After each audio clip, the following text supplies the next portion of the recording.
Hi guys! So, papatok sa inyo yung mga binili kong mga t-shirts and pajamas para sa 7-year-old ko na humaba na at naging bitin na sa kanya yung mga pajamas niya. So, sa mga susunod na slides, papatok ko sa inyo yung quality ng tela and ng print nito mga damit na close-up.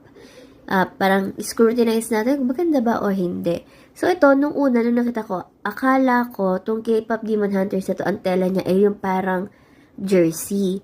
So, nung natanggap ko na siya, hindi naman pala parang jersey, cotton din siya, pero siguro may mixed of polyester. Pero, maganda yung nung damit niya, hindi siya hindi siya dry fit.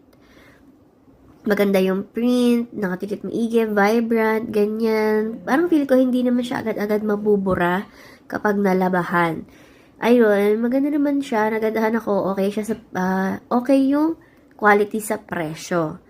And then, yung tahi niya, okay din naman. Wala naman akong nakita mga tastas, wala naman akong nakitang butas. So, okay siya. And then, next tong pajama na to,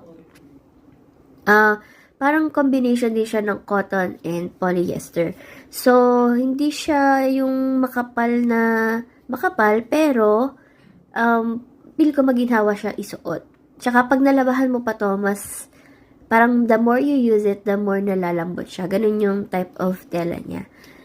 Ayan, maganda naman yung print niya, may pabulsa pa, and then, terno nga to, so may pajama ng kasama. Pang 8 years old na yung binili ko, kasi nga mabilis siya tumangkad. So, ayan. Garterize. And then, ayan, mukhang okay naman siya. And then, ayan, hindi siya yung sobra-sobra nga sa stretch, yung pinakatela niya. And then, ito, combination din ng cotton and polyester.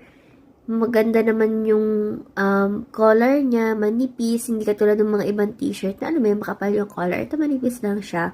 Crop top din to, and then, gawa siya sa Japan, sabi. And then, yun nga, 60% polyester, 60% cotton and 40% polyester. Maganda rin yung print niya, guys. Very vibrant. Sobrang natuwa nga ako nung natanggap namin kasi hindi ko na-expect na maganda yung print.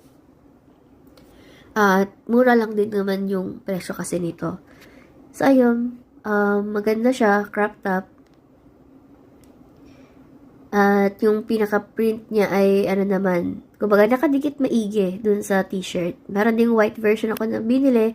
Again, same lang naman. Yung nila, yung pagiging stretchable.